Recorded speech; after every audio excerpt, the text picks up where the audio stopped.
Sud Radio, les vraies voix qui font bouger la France. Stéphane Soumier avec Bismart, 19h30, 20h. Salut à tous, les nouveaux territoires du commerce. Alors les nouveaux territoires du commerce, ils sont forcément digitaux.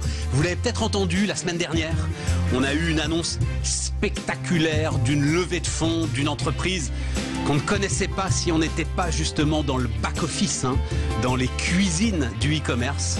Cette entreprise s'appelle Mirakl, elle a levé 300 millions de dollars. Emmanuel Macron lui-même s'est fendu d'un tweet, donc le patron de Mirakl va nous expliquer tout ça et justement quel miracle il fait. Et puis derrière, une fois qu'on a réussi à vendre, si vous êtes marchand, une fois que vous avez séduit le client, faut lui envoyer le colis. Et là, c'est alors l'un des expressistes, l'un des logisticiens qui était avec nous, qui est avec nous sur Sud Radio, DHL, investissement massif de plusieurs dizaines de millions d'euros en France. On va vous raconter tout ça. On démarre donc avec Philippe Corot, le président de Mirakl. Bonjour Philippe. Bonjour. Ravi que vous soyez là, ravi de vous rencontrer. Quand je disais tout à l'heure, donc levée de fonds à 300 millions d'euros, c'est ça 300 millions de dollars. 300 millions de dollars. Ce qui est intéressant d'ailleurs, ça veut dire quoi? Ça veut dire que ce sont des investisseurs américains ou en tout cas internationaux qui sont venus investir dans le truc. Mais qui étaient déjà là avant, en ce qui vous concerne? Alors, une partie des investisseurs historiques que nous avons ont participé à la levée de fonds, mais la grande partie a été des fonds ont été investis par un nouveau fonds qui s'appelle Permira. Énorme fonds, Permira, voilà. Un message d'Emmanuel Macron, dites-donc.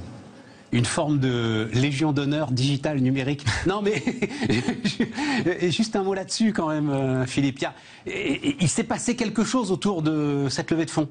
Je sais pas, ça a rassuré tout le monde. En même temps, on vous découvrait parce que vous êtes dans le back-office du e-commerce et en ce moment, c'est ce qui est en train d'exploser. Vous n'avez pas eu le temps de vous poser la question sur la façon dont ça a été reçu, cette annonce? Non, après c'est vrai qu'il y a plusieurs critères. D'abord, c'est vrai que c'est une levée de fonds record, pour une valorisation record, pour une entreprise de la French Tech française. Donc c'est déjà un premier point. Ensuite, ces fonds vont essentiellement nous servir à recruter, dont une grande partie en France. Donc c'est aussi des bonnes nouvelles. Ouais, c'est ça. Mirakl est un produit logiciel made in France, et qui est leader mondial aujourd'hui. Donc c'est pas mal de bonnes nouvelles pour l'écosystème français et pour la France. C'est vrai que si vous allez le voir, le tweet d'Emmanuel Macron, il insistait sur les emplois. 4000 emplois, je crois, il citait, c'est ça? 400, mais 4000 bientôt, j'espère. On va commencer par 400. On va commencer par 400. Ouais. C'est vrai, je le dis juste d'un mot, mais enfin, mais c'est l'une des grandes angoisses, parfois, de l'ensemble de ceux qui parlent de la French Tech, regardent la Startup Nation. C'est oui, mais cette Startup Nation, est-ce qu'elle est vraiment créatrice d'emplois? Bon, voilà, il voulait insister là-dessus. En même temps, ce sont des profils qui sont des profils très particuliers, toujours les mêmes aujourd'hui. Oui, alors, c'est pas des profils très particuliers. Ce sont des profils qui sont de plus en plus présents sur le marché du travail. On parle de développeurs, on parle d'ingénieurs. Mais il faut bien voir qu'autour des modèles de plateformes tels que Mirakl permet de les mettre en œuvre, c'est aussi beaucoup d'emplois qui sont créés.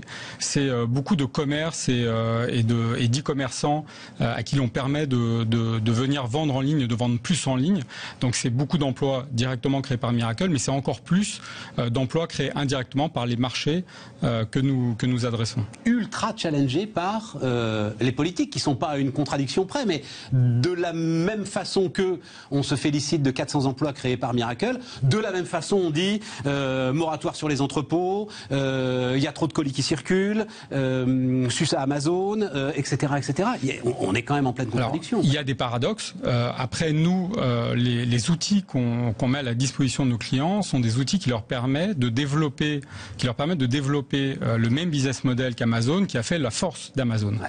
Donc c'est là aussi où c'est un plus indéniable pour les entreprises et notamment les entreprises françaises. C'est pas un positionnement marketing, ça, de votre part, Philippe? Non. Dire une arme anti-Amazon, effectivement. Non, c'est pas un positionnement marketing. C'est une manière d'évangéliser, c'est une manière d'éclairer pas mal de nos prospects aujourd'hui ou de nos futurs prospects qui sont aujourd'hui dans le noir, qui ne comprennent pas d'où vient la concurrence, qui ne comprennent pas le business model de leur concurrence et qui ne comprennent pas en quoi ce business model est une force et un avantage extrêmement puissant de la part de leurs compétiteurs et notamment de la part d'Amazon, mais pas uniquement. On parle d'Amazon, on peut parler d'Alibaba, on peut parler de Rakuten, on peut parler de plein d'autres entreprises qui ont... Rakuten, ils tiennent le même discours que vous, hein? Et on n'est pas les seuls. Pour le coup, il est venu ici, le patron de Rakuten en France, très intéressant. Il est très intéressant. Et au service des Français, il a raison. Et au service des commerçants français. Et il a raison. Apportant des formations, apportant tout ça. C'est vrai. Et c'est ce que nos clients aussi peuvent faire quand ils développent une plateforme ou une marketplace et grâce à notre technologie. Mais tout à fait, c'est une réalité. Alors ça veut dire, je suis pas le seul à le dire. Ça veut dire que Amazon n'utilise pas la technologie Miracle? Non, mais Amazon n'utilise pas la technologie Miracle. Ils ont leur propre technologie propriétaire. Ils ont développé une technologie il y a bien longtemps déjà, et Amazon s'appuie sur leur propre technologie développée avant que Miracle existe. On ne peut pas leur en vouloir. Ouais, c'est ça. Et donc vous êtes en face en fait. Et donc alors allons-y sur le modèle. L'idée c'est vous avez des grosses marques commerciales. Je crois que vous avez, enfin c'est pas, je crois, vous avez démarré en fait au cœur de la Fnac. C'est ça Oui, historiquement, voilà, on a un lien historique avec la Fnac. Ouais. On a une grosse marque commerciale et cette grosse marque commerciale, en fait, elle va servir d'aspirateur à énormément de marchands qui vont pouvoir vendre avec l'ombrelle de cette marque commerciale, mais avec votre technologie. Oui, alors en fait notre technologie permet à ces marques d'élargir leur offre et d'apporter à leurs clients ce qu'ils cherchent avec un bon prix et une excellente qualité de service. Quoi, élargir leur offre? Élargir leur offre, c'est-à-dire en s'associant avec des vendeurs partenaires, ils vont pouvoir proposer plus de produits dans leur catégorie de produits ou alors dans des catégories de produits connexes, de manière à pour pouvoir mieux servir le client. Parce qu'au final, ce qui fait aussi la force de ces modèles de plateforme, c'est qu'on remet le client au cœur du modèle en lui apportant vraiment ce qu'il cherche.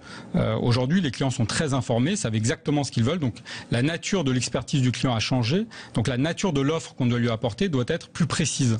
Et cette précision pour un retailer ou pour un distributeur, elle est complexe, parce que ça demande, s'il doit tout faire lui-même, beaucoup de stock, beaucoup de logistique. Alors qu'avec une marketplace, grâce à Miracle, ils peuvent tout de suite avoir une offre beaucoup plus large, mieux servir leurs clients, lui proposer ce qu'ils cherchent, parce qu'ils peuvent apporter une partie et apporter le complément ensuite grâce à la marketplace, et ensuite créer un cercle virtuel. Qu'est-ce que vous apportez? Est-ce qu'on peut expliquer? Parce que en fait, nulle part j'ai vu expliquer de manière simple ce que vous apportiez dans la construction de cette marketplace, alors, Philippe. Parce que ce n'est pas simple, mais je vais quand même. Voilà, ce n'est pas simple. C'est de la technologie. Nous, on apporte le back-office logiciel qui permet à nos clients de développer cette activité. Donc, quand vous allez vos clients qui sont les grosses marques Galeries Lafayette, voilà, exactement. Vos clients sont pas les e-marchands qui vont venir se greffer sur cette marketplace. Non, les e-marchands, eux, vont utiliser la technologie pour se greffer sur la marketplace. Ce ne sont pas nos clients directs. Ce sont quelque part les clients de nos clients. Une fois que Darty, par exemple, si on prend cet exemple-là, ou Galeries Lafayette, vont brancher Miracle sur leur front e-commerce, ça va leur permettre de donner aux vendeurs qui vont vouloir vendre sur leur site un portail sur lequel ils vont pouvoir référencer leurs produits, gérer leur stock, gérer les commandes, gérer la qualité de service aussi qu'ils vont donner à leurs clients, etc., etc. Et c'est tout. Ça, vous prenez l'ensemble de cela en charge. Exactement. L'ensemble est pris en charge. Alors il se trouve que grâce à Bismart, un jeune entrepreneur audacieux m'a écrit en me disant moi, je travaille dans l'environnement Amazon. Il s'appelle Raphaël Getch-Pignol. Je ne sais pas si vous connaissez Silk. Je travaille dans l'univers Amazon. Et moi, mon boulot, c'est d'aider justement ces e-marchands qui sont installés dans l'univers Amazon et sur la marketplace Amazon à rester finalement au contact de leurs clients parce que les référentiels algorithmiques changent en permanence en fonction de la météo, de la demande, des stocks, de ce que Amazon a. Vous gérez ça aussi? Oui, on gère ça aussi. Effectivement, nous on gère ça aussi. Après, il faut bien voir que c'est pas une formule magique et complexe. L'algorithme est basé, en tout cas dans le cas de l'algorithme de Miracle, c'est basé sur de la qualité de service. C'est en gros basé sur, c'est pas par opportunisme ou quel marchand, c'est le marchand qui est capable d'amener le produit au meilleur prix avec la meilleure qualité de service. Et j'insiste là-dessus parce que c'est un enjeu essentiel. C'est celui-là qui va être privilégié par Miracle quand je vais taper le produit qu'il vend dans la barre de recherche. Exactement, ça fait partie des règles que l'opérateur, notre client, peut définir.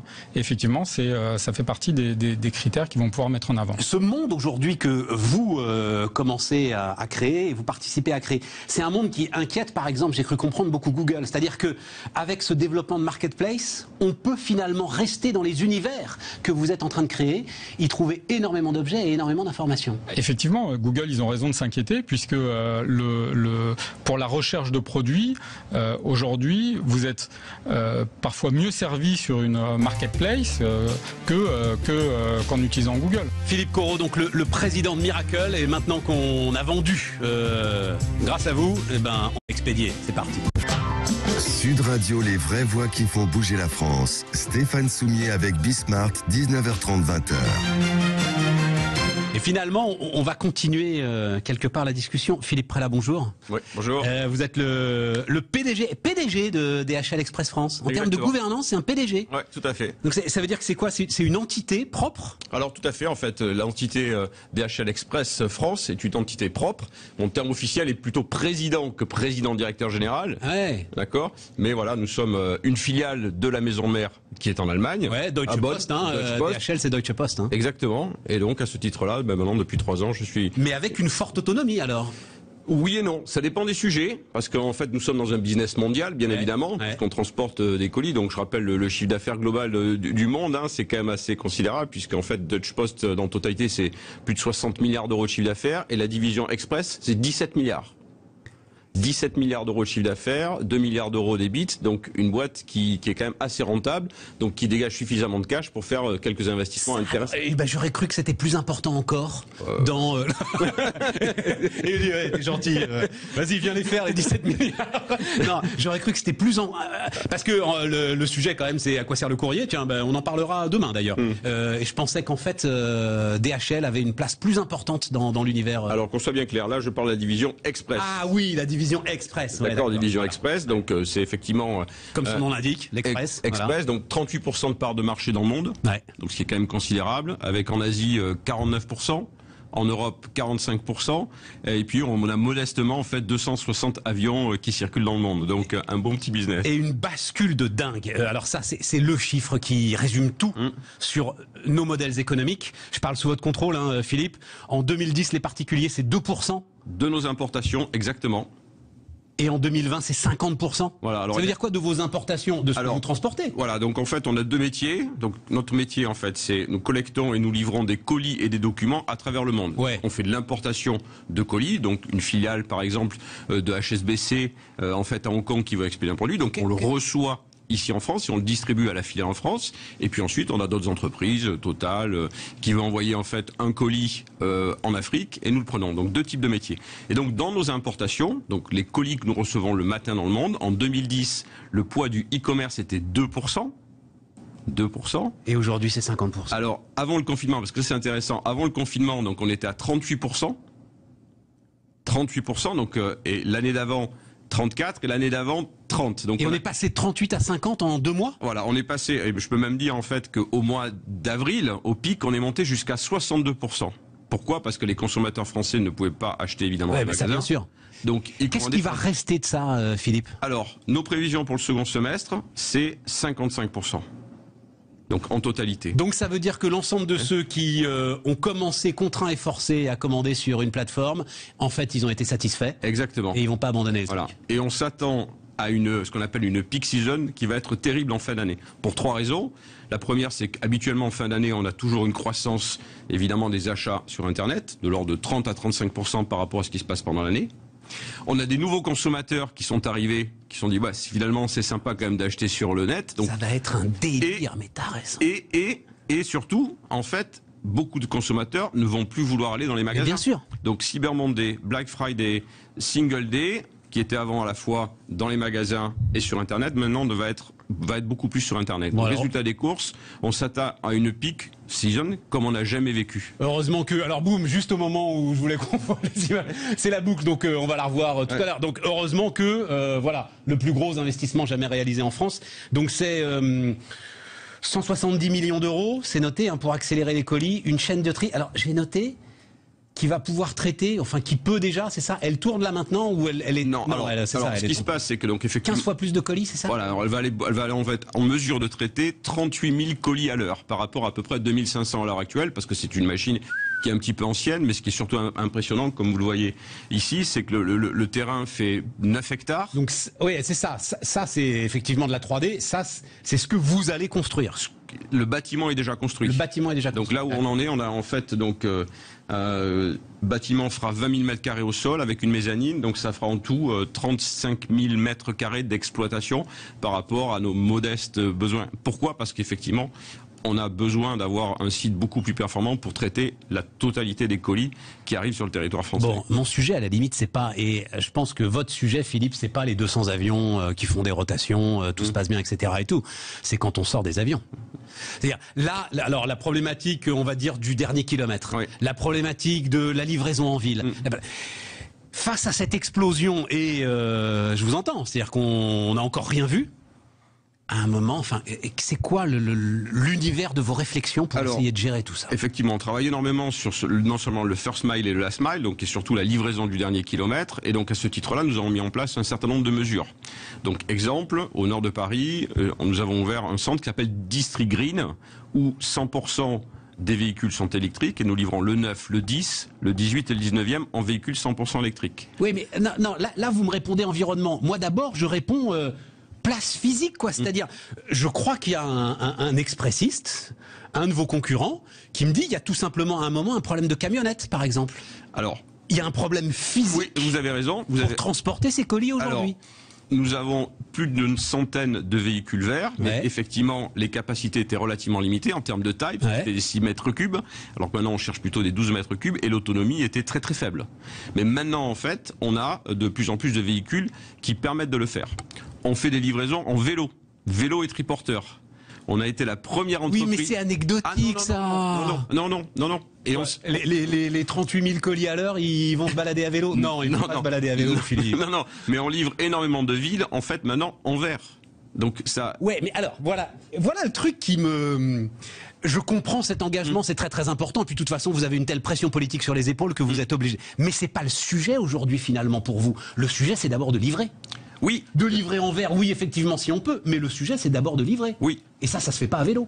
Alors, ça se fait en partie en vélo, ça se fait en véhicules normaux, thermiques, mais aussi en fait en véhicules verts. Et on pousse énormément dans ce domaine. Ce que l'on fait aussi, on a signé un partenariat avec des start-up. Donc ça, c'est intéressant, qui font des livraisons à pied.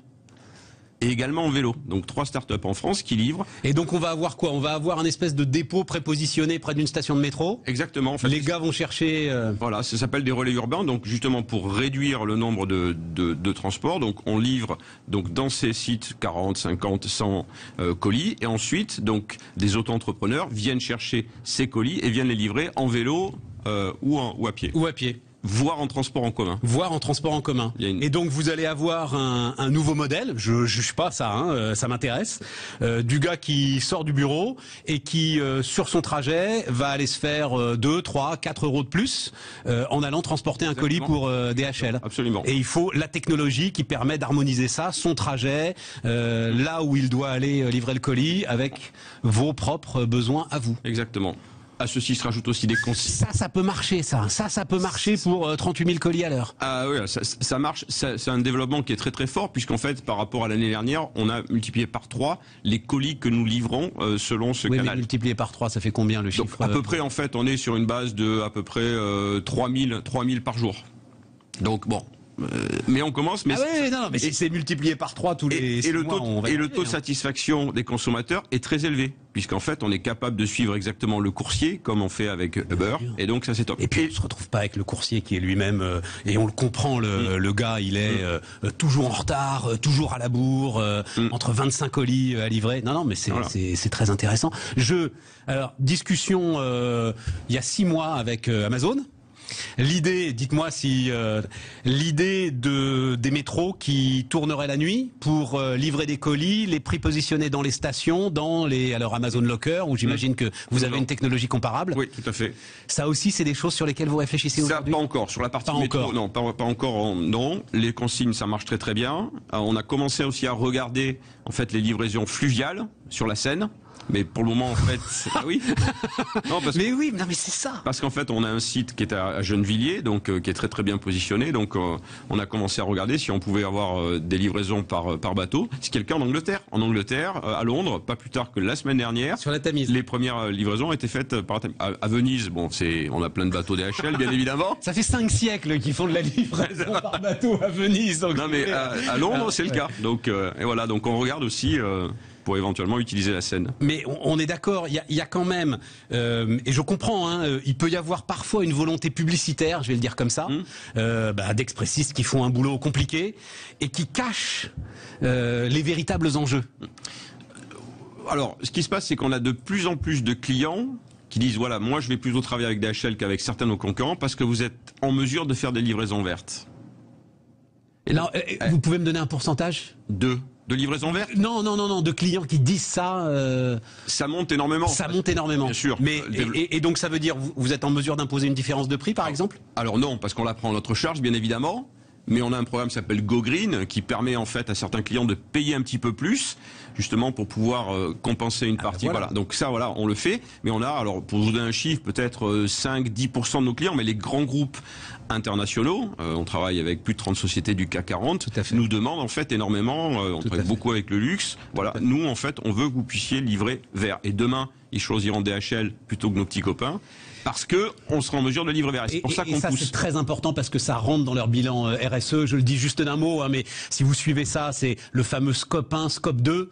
Et dans le Scope 2, il faut multiplier effectivement l'ensemble des possibilités de décarbonation, de tout ce qui entoure en fait le processus de production. Et on donne du reporting à ses clients. En fait. Merci Philippe Prétat, donc le président de DHL Express France. Et nous les amis, on se retrouve demain. D'autres vraies voix sur Sud Radio.